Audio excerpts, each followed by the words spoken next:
Oh,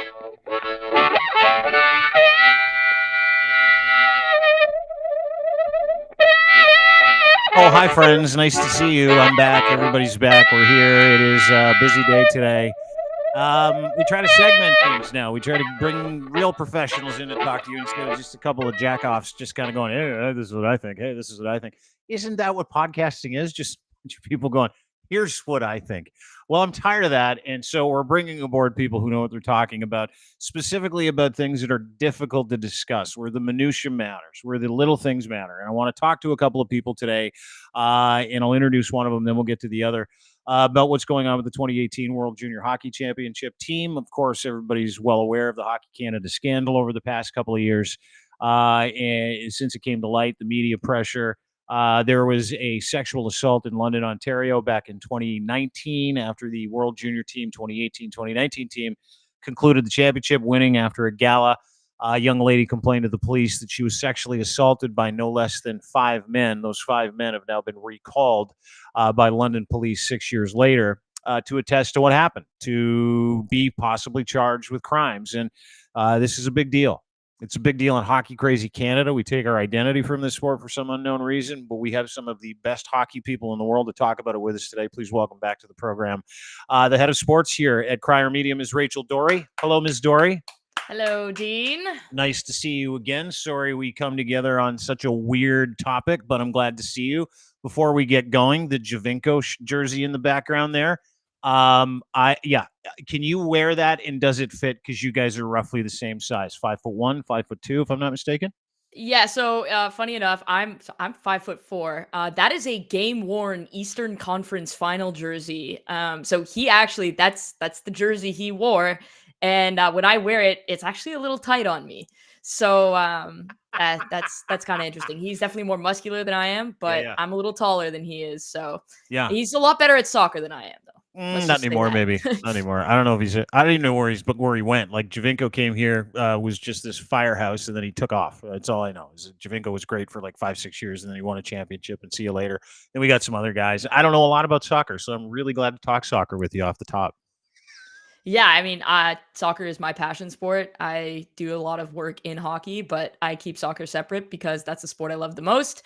And it thankfully hasn't been ruined for me the way that hockey has. And I think part of what we're talking about today and what I talked on my podcast about today that comes out later tonight is sort of this situation that we're going to dive into. But I think having a conversation about hockey culture as a whole and sort of where we're at there. Yeah, no, I appreciate you being here. Obviously, not just as a very well-respected mathematician, video analyst in the sport. You've worked with a couple of NHL teams. You're very well respected when it comes to not just your opinion about the game, technical parts of the game, how to play the game, how to break down the game and analyze the game, but you're a strong female. And this has to do with the sexual assault of a woman by 5 players. We're all aware of hockey culture. You brought friends today too, which I'm really happy about. Please welcome to the program. This guy's been one of my favorite hockey guys for a long time. And when I found out he was a buddy of yours, I'm like, oh, can we have one of those too? Please welcome independent hockey analyst, Mr. Andrew Berkshire, ladies and gentlemen. Nice to see you, sir. How are you? Good. Just a little bit red-faced. Just got back from the gym, so hopefully that's not too much of a distraction, but ready to chat about awful things. Yeah. So it is, right? It kind of brings people together. Sometimes you need better people to help you understand it, and that's kind of what we do here on the podcast. If it's something that requires some understanding, some sensitivity, some expertise, sort of lifting the curtain on the things and the minutia that some people might not talk about when it comes to this. But everything is awful, and you are very close to the situation. Both of you guys are super involved in the back rooms of hockey when it comes to conversations. Before we get to it, and I want to ask you guys, and you can both kind of weigh in, something Locke and I talked about in the podcast yesterday. You know, when you hear those rumors about stuff like this, sometimes it's about like a wife, sometimes it's about a sister, sometimes it's about something even worse, sometimes it's about crack, sometimes it's about coke, sometimes with hockey players in your world. Is this whole thing around the World Junior Hockey Team, which we sort of prefaced, and some of the charges that might be coming, and how 5 players are supposed to turn themselves in, 3 or 4 of which are really good NHLers or good NHL players. Do Did you guys kind of hear about it? I don't know who wants to weigh in first. Did you guys hear about these rumors for the past few years before they kind of came to light over the past couple? Yeah, there's been rumors, right? I mean, I don't know about Rachel. I've been very careful about naming names. Like I've heard names in back channel discussions, but you never want to throw a name out there in case it's not the right person, or you're associating somebody with something that's so unbelievably heinous. So you got to be careful. But I would say several of the names that came out weren't a surprise. I think Alex Formenton is the least surprising after the Senators. Like he's a very good NHL player, and the Senators seem to have zero interest whatsoever in signing him when he was I think a restricted free agent. Am I right, they just Rachel? said nope, no, thank you. Yeah. So I think on the one hand, I'll give a little bit of credit to the Senators for making that choice. I know it was a self-serving choice and not wanting to be associated, but there's not enough hockey men in this sport that are willing to make that choice, unfortunately. Uh, a lot of the time, this stuff gets rumored and it just stays as rumor. And even for people who know that it is not just a rumor, they're just kept quiet, right? Or pushed to the sidelines. And those stories either never get out or get out and are hushed very quickly. Yeah, I'll say this has been something that was on my radar for quite a while. I mean, there was a point where I was working in junior hockey, and I was an employee of the New Jersey Devils when this happened. And while we didn't hear about it that summer, there was a player in the organization, obviously was still in that organization, that has now taken a leave of absence. And I was not surprised. That was a player where he had been in the back channel discussions, like Andrew was mentioning, for quite a while. And I think the names, there was really only one name yesterday that I was maybe I raised my eyebrow at. But you have these discussions, like hockey culture, there's so much that happens behind the scenes. Like when you think about everything that's been swept under the rug, you think about the Chicago Blackhawks, and then you think about this, you think about the 2003 Canada World Junior team, where Halifax is still doing an investigation into what happened there during the World Junior Championships there. And that was 21 years ago. And so you think about this kind of stuff, and this kind of behavior, maybe not as heinous, I would say, is discussed quite often as to, oh, do we have to get rid of this player because of this? Or are we not re-signing this player because of this?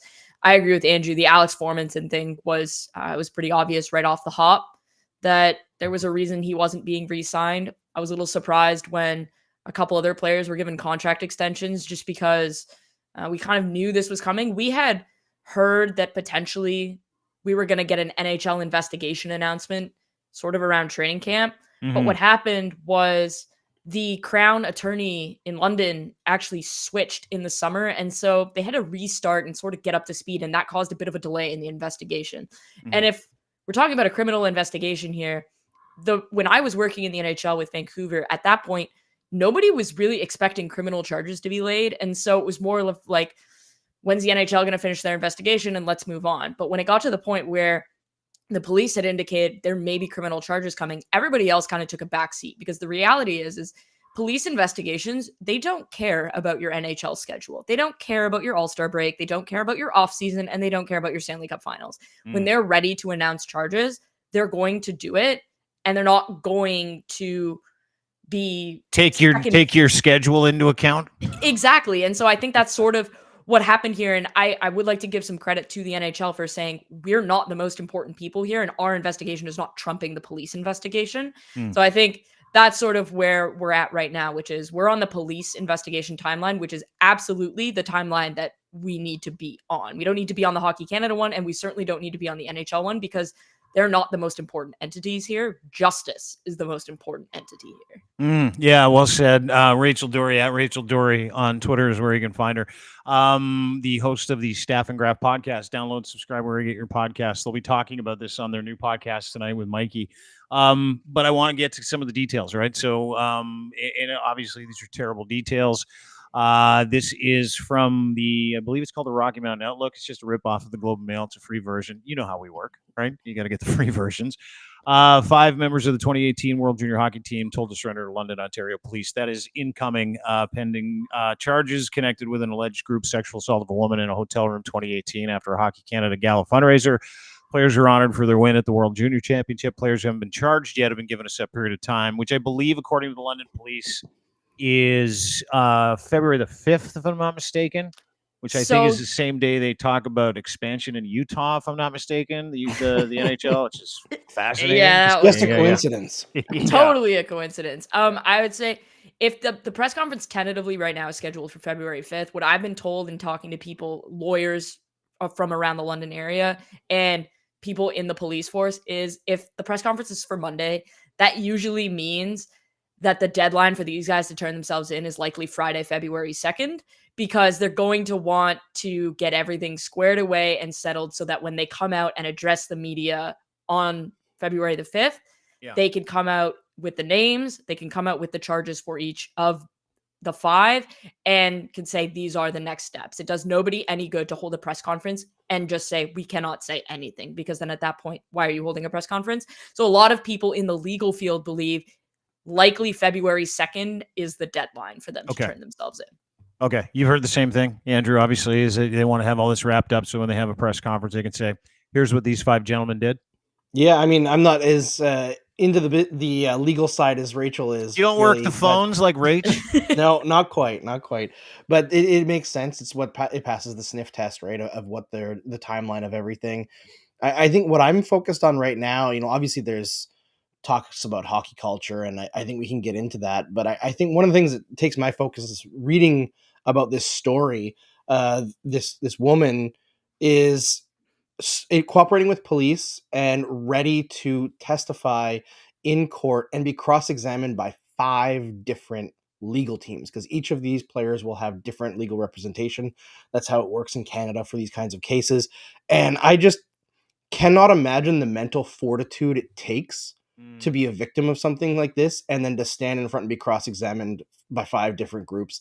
So already before it's even happened, I have so much respect for this woman for seeing it through. This stuff is so hard. It's so hard to relive with 5 times in a row, nonetheless have in your mind. Yeah. And you've already been reliving it for over a year since this investigation first came into public knowledge, right? Yeah. Hockey Canada swept it under the rug for a long time here.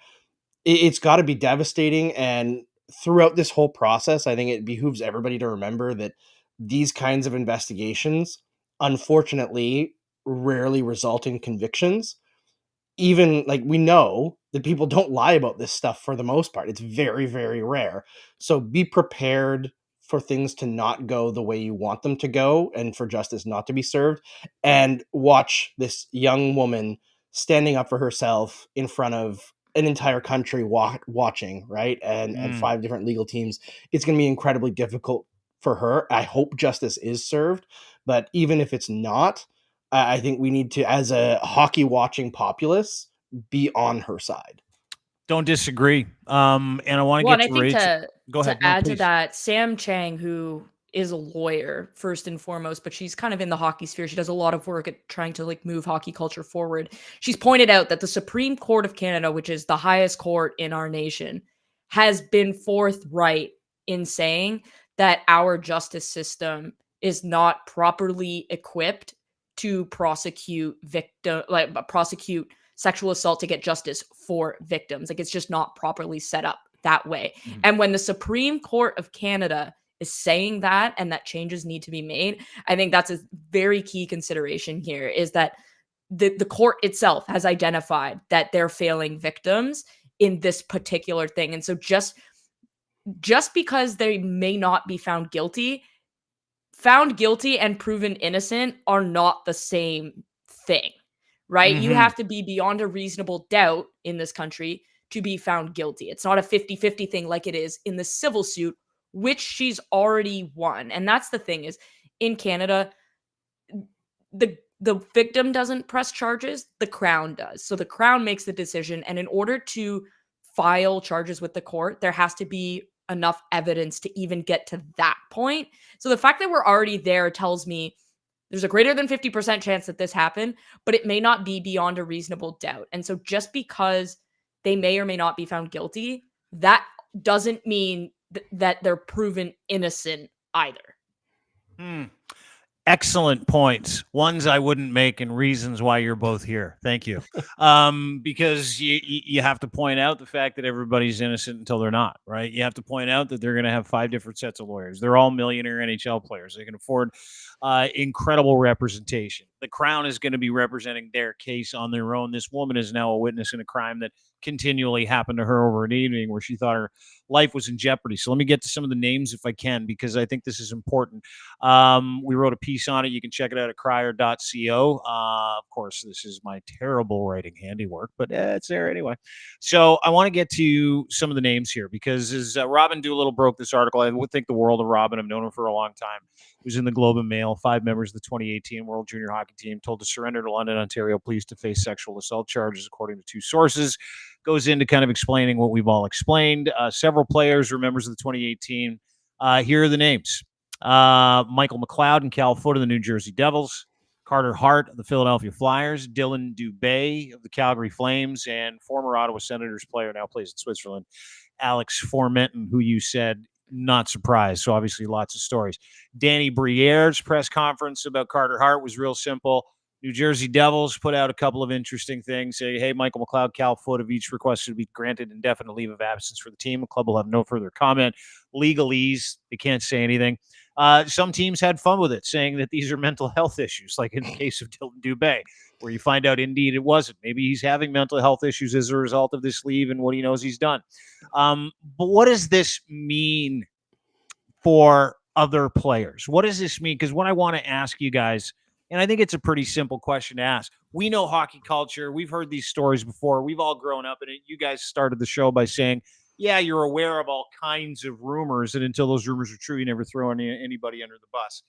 But in your circles, in those tight hockey circles, insider circles, are people starting to freak out? Are players and other people that have maybe skeletons in top pockets or back pockets or closets stuffed away tight, are they starting to freak out? Is this one of those things? Because every time it happens, like the Kyle Beach thing, and every time we think we're going to see some daylight in hockey culture, the door gets closed. Do you think that this is the start of something? And do you think that there are people out there going, we better start throwing away pictures and scrubbing our timelines and getting our ducks in a row? Because I have a feeling this is going to kick open the door to some more shit. Yeah, I hope that those who have committed acts like this are a little bit afraid right now, shaking in their boots. I know that there's several players from that 2003 Hockey Canada team that are a little bit worried about what could come out, but I think one thing that I want to focus on with this news breaking and, the Kyle Beach thing, and I keep on hearing people say like, oh, this is a terrible day for hockey. This is actually a great thing for hockey, or it has the potential to be, because we have to address these issues. We have to actually change hockey culture. And yeah, it's ugly when you have to dig into it and break these things down and expose the ugly truth of a lot of people who've been told from the time that they were young teens that they're untouchable and they can do whatever they want. That, I think everybody has that experience in Canada of the hockey boys in high school, right? And some of them are great. Some of them are great people. And some of them, because they're very skilled at a sport that this country values greatly, are treated as if everything they touch turns to gold. And that allows these kinds of behaviors to perpetuate. You talking about the Timbits slush fund that they used to pay off sex assault charges?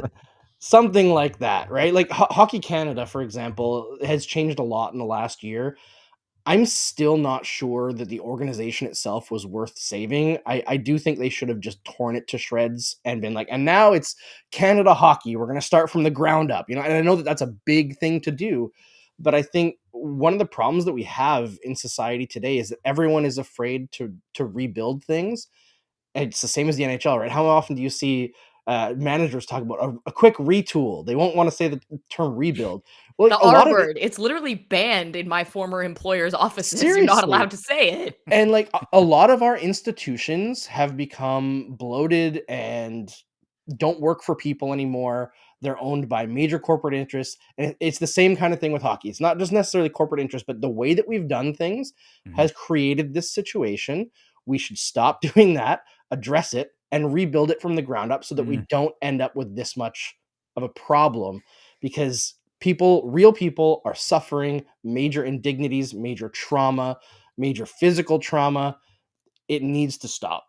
And I think that's what we need to, like, for the people who are saying it's a bad day for hockey, it has the potential to be a great time for hockey, because not only can you address this stuff, in showing that you're willing to address it, you're also going to end up growing the game, because people who didn't feel welcome in the culture before will after it's addressed. Rach, I think your thoughts. Yeah. I want that's your a thoughts. that's a great way of putting it, right? I mean, Andrew's probably privy to a little bit more than the public as it pertains to my situation and experiences in hockey and some of the things that I've been through as a woman in hockey. And like, let's face, I'm white. Like, I don't even have to deal with the race side of it, because while I may be from a minority background, it doesn't look like it, so I get to pass. And that's one of those things where in hockey culture, we're at a point where, like, yesterday was a dark day. Like, it was really difficult. It was also a long time coming. And I think the NHL, there have been things in the last few years that the NHL has done that I believe are positive, but then there have been so many backward steps that just send the wrong message. So when you have like a fan inclusion committee, it's like, okay, that's great. But when you don't use them and then you get rid of them and then you ban pride jerseys and then you ban like all types of initiatives because you're afraid of what the minority of the old white dudes are thinking, that's where it becomes a problem. And I think in hockey, there is this culture of don't have a personality, don't stand out, don't speak up, everything goes under the rug. And now we're kind of seeing this new generation of players that has a personality, that isn't afraid to speak up, that are kind of coming out and talking about what's important to them. And I think those are the players that are going to help move the culture forward. But as a league, this is going to be different. The Kyle Beach situation was a player, but it was a staff member that was not in the league. This is a situation where 4 current NHL players are going to be charged criminally. Like, we know this. Their charges have been filed in the court. We don't know 100% certainty who they are, but we know 5 players who have played in the NHL or are playing are being charged, and the NHL has an opportunity to say, if you are criminally charged with X, Y, or Z, we are issuing you a lifetime ban. We are voiding your contract. We are doing, because this behavior is not acceptable in our league. And I think if they do that, they will send a strong enough message to the league, the players, the fans, saying, yes, we have screwed up in the past and our culture is terrible, but we are willing to take a step in the right direction. And quite frankly, I think anything less than a lifetime ban is totally unacceptable. You know, and we yammed about that, like what will happen, right? We talked about it in the podcast yesterday, because I try to look for comparatives when I look at situations like this, as weird as that is. I think a lot of people do, actually, where they're like, okay, you know, if these guys are guilty, if it's not alleged, if they're found guilty, we got Logan Mailloux on the sidelines who, you know, took pictures of a girl he was with, shared them with his friends. And I mean, that is assault. That is sexual abuse of someone without their knowledge. It's exactly what it is. And he's not in the league. And I don't know if he ever will be, because every time he does anything, he trends in the wrong direction, right? Like, it's just, you know, he is blackballed for life from the league. It's just how it feels. I don't know if that's the case or if that's the way it's going to end up. But you think about how much more egregious this sex assault, confinement, rape charges this is to that. And you think about the stance the NHL took with him. To your point, here's a question.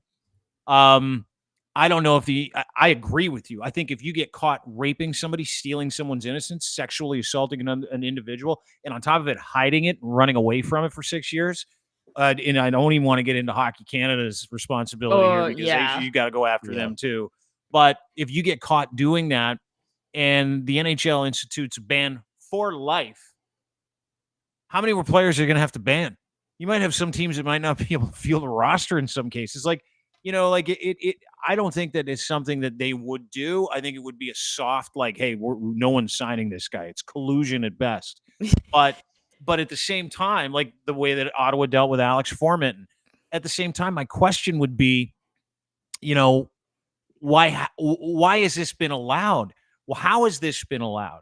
Because listen, if you guys knew about it as hockey insiders, Gary Bettman knew about it, Bill Daly knew about it, right? Everybody with the NHL knew about it, and they're all like, well, until someone says something or until something definitive happens, we're not doing anything. Like, I know you give the NHL credit, but do they deserve any? The bar is so, and I like Andrew and I are on the same page, and I'll let you like kind of chime in here too, but like the bar is so low with the NHL. And I get it because they're both lawyers and there's contracts and the PA would fight it. And because it's technically their obligation to do it, even though Marty Walsh is assuredly not on side with it, that is technically his job as the director of the PA. I think once you are criminally charged, and on the Logan Mailloux thing, he's playing in the AHL, but the NHL, I believe, and Andrew follows Montreal more closely, so maybe I'll let him kind of confirm this, but he has not been given the 100% green light to play in the NHL last time I checked. And if he has, I would sort of raise an eyebrow at that. But I would think that in this particular case, there are different functionalities in the CBA, because if you do, there's in every NHL contract, there's a conduct clause. And like Evander Kane had his contract voided because he faked a vaccination. And as ridiculous as that is, it's one of my favorite voids of all time, by the way. Like, as ridiculous as that is, it is nowhere near as serious as what the allegations against these 5 players are. And so I think Gary Bettman is well within his purview to say that is conduct detrimental to the National Hockey League, and I am voiding your contract. But Andrew, I don't know if you want to chime in on the Logan Mailloux thing, because I feel like that's something that's going to have to get addressed here in the next couple of years as well. Yeah, I mean, all I can say about Mailloux is what I've heard, and like I trust Chantal Machabée from the Canadiens. She's somebody who is a trailblazer as a woman covering hockey. Was the only woman in Quebec newsrooms for a very long time, and I'm sure she's dealt with comments that would make our eyes roll in the back of our heads, so she has let it be known whenever she's been able to speak about it that Mailloux does seem to be on track in like trying to mend fences with what he's done, trying to become a better person, going through therapy, rehabilitate.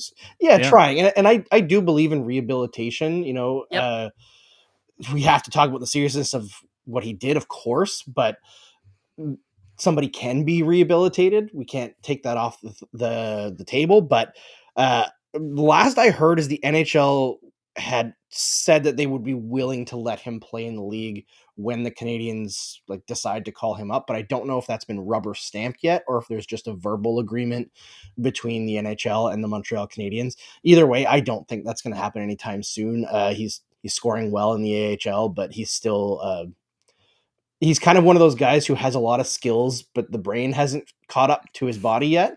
And those guys usually don't last very long. It's a tough way to do it. But in terms of like the NHL's role in all this, I have zero faith in them to do anything except for protect themselves, because I mean they have zero levels of transparency. Well, you've never seen anything else. Well, we've seen Corey Perry have his contract voided. No information whatsoever on that. The only tidbits of information we had came because a stupid rumor account on Twitter spread something that people were like, "That's funny," so I'll believe it. And it was nowhere near true. No, not even just close. Just so you know, sometimes rumors can be funnier than the truth, and I don't mind those either. 100%. Now, and we've seen him have his contract voided, sign with another team when most people assume that his career was over, and we still don't actually know the details of what he's done. It's incredible, isn't it? It is wild. We've seen Shane Pinto miss half a season, and we still don't know the actual details of what happened there. Bro gambled too much. That's all he did. Right, but unless you're gambling on hockey, then you're allowed to gamble on hockey. Even though they said he didn't gamble on hockey, my theory is that that's the only way he's suspended for half a year. Right, but if you gamble on hockey, I feel like that should be a lifetime ban as an NHL player. So it's either he was punished way too harshly for something that isn't against the rules, or way too softly for something that really is. And you're like, you have no idea what to think, because the NHL will not give details on anything. They operate as if they're like in this protectionist racket and not a public facing business. And I expect nothing good from them, honestly. I honestly think that the only reason we might get a point of differentiation here is because this is going to be in a criminal court where you're going to be able to file for freedom of information, right? We can't file for freedom of information with Shane Pinto or Corey Perry, even though the NHL, feel like they probably should have said something, because even players, I have clients that were like, what did he do so that I don't do it? And they didn't even bother to tell the players what they did. And so that's when you make shit up, though. That's what I would do if I were you. But I think in this situation, it's a little bit different, because Katie Strang and Rick Westhead and Robin Doolittle, they're going to be all over this. They're going to be filing freedom of information requests. We're going to get details. And the NHL is like, if some of the details come out and they're heinous, as I'm sure they're going to be, the NHL is really not going to have an option here, which is kind of why I'm glad that they're taking a back seat to the London police investigation, because let's be honest here, that police investigation wouldn't even have gotten reopened if it weren't for the reporting of Rick Westhead and then the pressure from the federal government. Mm-hmm. So the London police have some answering to do to begin with as well. I think Hockey Canada has answering to do. The London police have answering to do. There are quite a few people that have answering to do, and this is a situation where I think it's a little different because there is a freedom of information request that is going to be made for some of these details, and the NHL is going to have to answer for the fact that yes, they couldn't suspend these players because of the CBA, but now that details will presumably be out, Gary Bettman's basically going to be like, my hands are tied. I have to lifetime ban these guys because this is heinous and I can't have this in my league. It's a silly question, but is there not every team's got a morality clause in every contract for every player, which we understand, right? That's how they voided Corey Perry, Vander Kane. Still the greatest void of all time. I love it. Do you have vaccinated? Totally. Here's my thing. And they're like, yeah, you made this on your computer. It's like the Benchwarmers thing. Like, I'm 12. It's on lined paper. Yeah, with a crayon. He taped it to make it look like it got Mac tacked and everything. No, that's plastic. It's all good. That's legit. There's a hologram I got from a Sugar Crisp box. Anyway, it doesn't matter. But as far as voiding, do they not have a policy? Because I don't know. Do they not have a policy in place for stuff like this? Yeah, there is a morality there. It's called the conduct clause. And well, what is boy, it how do they not use it as often as they should? Let's just say that. This is true. Wow. But the thing is the PA always fights that. And I think we're in a situation right now where this is out of the control of both the NHL and the PA. And I'm not 100% sure, and I'm going to have to go back and read the CBA. Wow, as if I have nothing else better to do. It's Thursday. You got a whole Friday in front of you to read the CBA. Something in there that says that if a player is charged criminally, the commissioner can suspend them immediately. Because I remember when Slava Voinov got charged, basically Gary Bettman was like, and you're out. That's it. We're done here. And there was kind of nothing there for him to do. And the PA did not even bother to try. And I think we're kind of in a situation here where Gary Bettman can say they're not playing in the league while they're under criminally charged. We're not having potential criminals playing in our league. And once the details come out, we will make the decision at that point. But there is a commissioner ineligible list that I would have to think that these guys are going to get put on. Now, it did come out that until they are formally charged, they're going to count against the salary cap and all this stuff, which I don't necessarily agree with. But I would can't have believe to that's think, a conversation today. Like, yeah, you know, like, how many players in New Jersey and Calgary are like, okay, yeah, good luck to her. But yeah, like, can we talk about, does this count against a cap? Can we go out and get relief? yeah, exactly, right? And so I look at this and I'm like, that should probably be something where Gary Bettman, once they're formally charged and arraigned in a courtroom, where he's gonna say, okay, yeah, they're not on. Not only are they not on the roster anymore, which when I looked this afternoon, none of those players were listed on the NHL rosters anymore. Come Like, on, they already got taken off the website. They're like, oh, you're they're gone. off the website. You can't buy their jerseys. You can't customize it using their name. Like, you Come cannot on. do anything.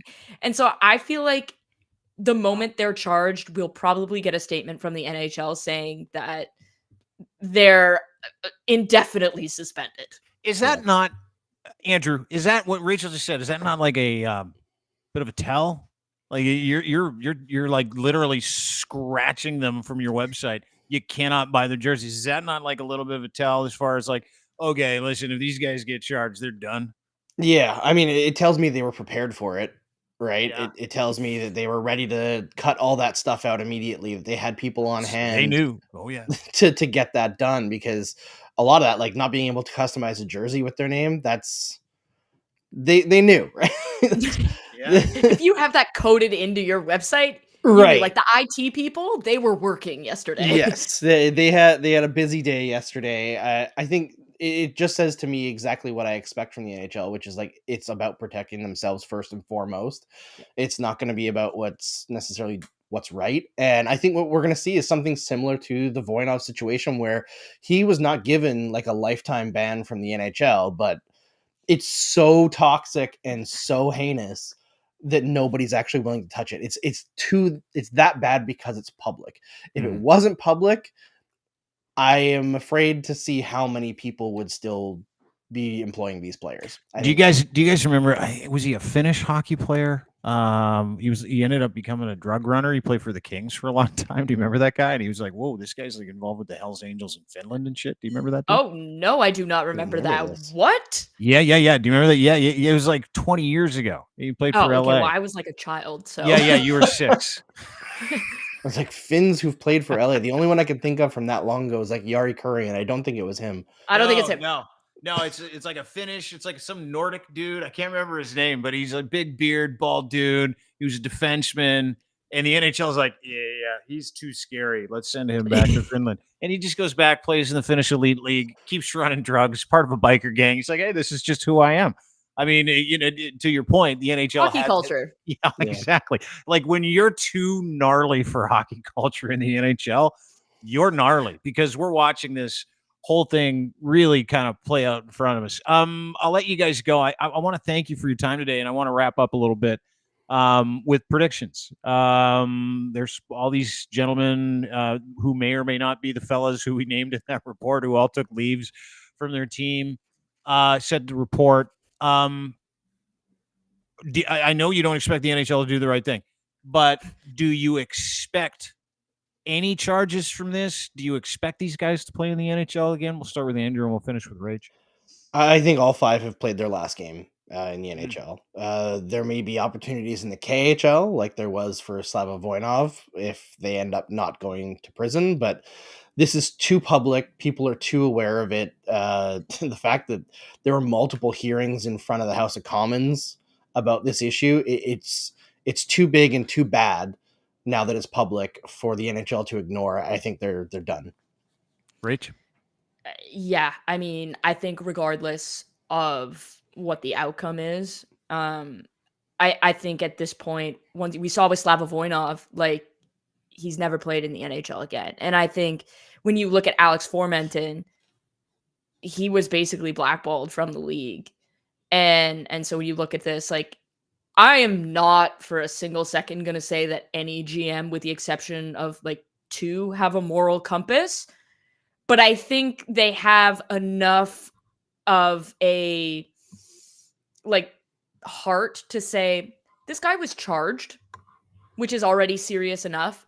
I don't think for a sport that preaches character and our guys are the nicest guys. I don't think signing somebody that's been previously charged with sexual assault is congruent with that. So I'm with Andrew. I think they've all played their final game in the NHL. Yeah, at the very least, they may not have the morality necessary to prevent them from doing it, but I'm sure that all 32 GMs in the league just don't want to deal with the hassle.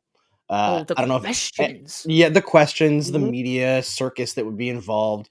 I mean, The interview luckily, process where you deal with the Think actual about Mitchell, subject. Andrew. Think about Mitchell Miller. Like Mitchell Miller yeah, was the draft pick that then had to be rescinded because he was found in a court to have, like, as a child, to have bullied a developmentally disabled black kid. And then he went through and did or didn't do all this stuff, and the Boston Bruins signed him, and within 2 days had to basically say, "Yeah, we're not kidding. We were kidding. We were not actually doing that," because there was lash. And that is the bullying and the racism associated with that was absolutely horrendous. Mitchell Miller was also 13 when he did that, and we weren't even willing to accept that. So I can't imagine a scenario where we're willing to accept adults who were representing their nation who conducted themselves in a far more heinous crime, potentially going down that path. I mean, I look at the Mitchell Miller response and the Logan Mailloux thing, and I think that's probably a situation where GMs are smart enough to say, I don't think I'm going to bark down. Yeah, it's encouraging. If you look at those responses, you hope you get a similar, leveraged response, with this one, which is just a crying shame. I mean, young men that are protected and entitled that are, and it's that hockey culture starts young, right? It really, really does. And I hope that a lot of parents pay attention to this stuff. And I hope that a lot of dads, hockey dads, have enough respect for the hockey moms to teach their young men about the protection and the provision of women, about how to treat women, how to treat you, how to treat you as a child, because really it's that culture of disrespect, right? To disrespect a woman, to take advantage of her, like those, it's alleged those 5 men have at least 5 that they could get information on. I think that's the really sad part for me is that, the lack of education. There's an old saying that educate your young man, because it's a lot easier to educate a young man than it is to re-educate an old man. A lot of us that don't get the education have to go back and double back and get it. And sometimes the education comes in these forms, and you're going to watch 4, 5 promising young hockey players, 4, rostered NHL players might never, ever, ever play in the league again. So, and not only that, I mean, and that's the least of the issues. You got a woman who is, courageous enough to be able to go through 5 different depositions, 5 different cross-examinations, to Andrew Berkshire's point, to be able to stand up against hockey culture, bro culture, rape, sexual assault. And Rachel, last word, as a female, and you've been tight in this culture, you try to work in this world that has long disrespected women. Do you have any hope after seeing what's going on here today? Honestly, no. It's and that's such an indictment of where we are. I think I'm kind of with Andrew on this one. Let's face it, I have my own case I'm fighting, and it's nowhere near as serious as what this young woman is going through. But to just get the NHL to take it seriously is like a chore. And they're the leading hockey culture ombudsman, and unfortunately they just don't do a very good job. And so I mean, it's basically the reason that I don't want to work for an NHL team anymore. And it's not that I haven't had conversations with teams or anything like that. It's just I don't want to put myself in a position where it's so compromising to my mental health and who I am as a person. I'm just not confident that we're going in the right direction quickly enough. This thing is moving slower than an iceberg, and it's just not good enough. And so as a woman right now, especially in the NHL, I don't feel protected. And I feel for all the women who have to work in the sport, who cover the sport, who are kind of involved at an intimate level. And I think those are the people that you need to be thinking about, because however hard you think it might be for you, it's harder for the women. And it's particularly harder for the women of color who have to deal with a double whammy. And so it's just, I have almost no hope, but I'm holding out hope that maybe this is big enough that it is a sledgehammer to the side of the head of the people that need it. Good. Well, Rachel, listen, if there's something that sits above your hockey knowledge and your science brain, it's your character and your ability to stand up for what's right. I'm really grateful to have you on the show, and it's awesome to have you here. Andrew Berkshire, independent hockey analyst. Dude, I've been a fan of yours for a really long time. Your writing, I think you're one of the best hockey guys in the world. So the fact that I got to have you on the show today means a lot to me. Where can we find you and your work right now? And tell us where the easiest place to get a hold of you if you want to consume Andrew Berkshire hockey stuff. I have really creative usernames on all social media. It's just first name, last name, no spaces, dots, or anything. It's just, I've always been an artist when it comes to naming things. So. No, you just got on those apps early. That's the problem. I got on late, which is why I don't have my name. So you're just one of those keeners. Andrew Berkshire everywhere, right? There you go. All right. Listen, guys, thank you both. Absolute pleasure to be educated by you guys today. And let's stay in touch and do this again and come back and talk about the Oilers when they win their 15th in a row. How's that sound?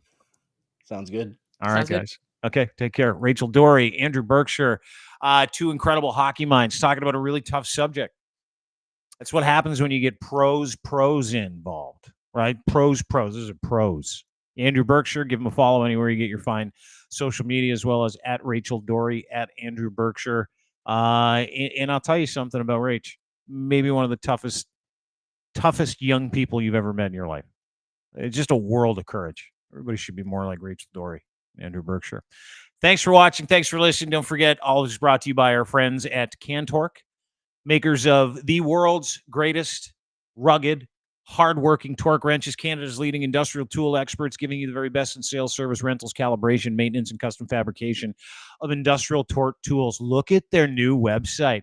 Ooh, that's right. He's got a brand new website where you can spec everything. You can learn about reliability. You can trust 20 years of experience and knowledge on the table, providing you with comprehensive solutions for any bolting need you have, saving you time, effort, and hassle, from tool rentals to calibration service, repairs to custom fabrication and distribution opportunities. Cantork gives you a full, complete range of services and products, making them your one-stop shop destination for all your bolting needs. Doesn't matter what it is, doesn't matter in the industry. Could be in heavy machinery, forestry, could be in the steel industry, the nuclear industry, railroad industry. These gentlemen do it for industries around the world, and they're proudly Canadian.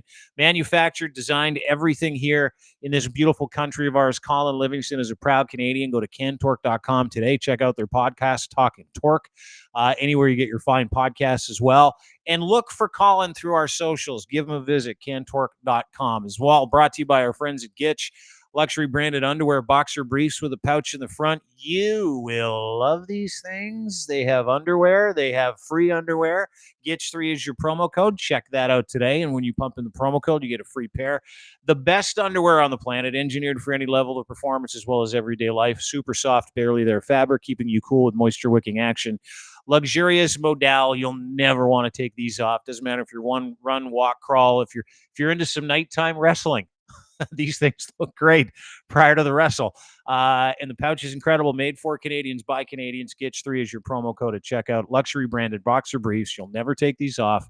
Go to edsfineimports.com today to check them out. And of course, we are also brought to you by Muse Massage Spa. These are educators, sexologists. Their podcast is incredible. It's called Muse on the Mic. If you want to learn about how to get in touch with your fleshy side, if you want to talk about advocacy in the sex work industry, if you want to talk about healthy sexual relationships, if you want to talk about what you're interested in, if you want to learn about the industry, Muse on the Mic. Download and sub that podcast today, or go to Muse Massage Spa for more details. And that's it. Have a great day, everybody. Appreciate you being here.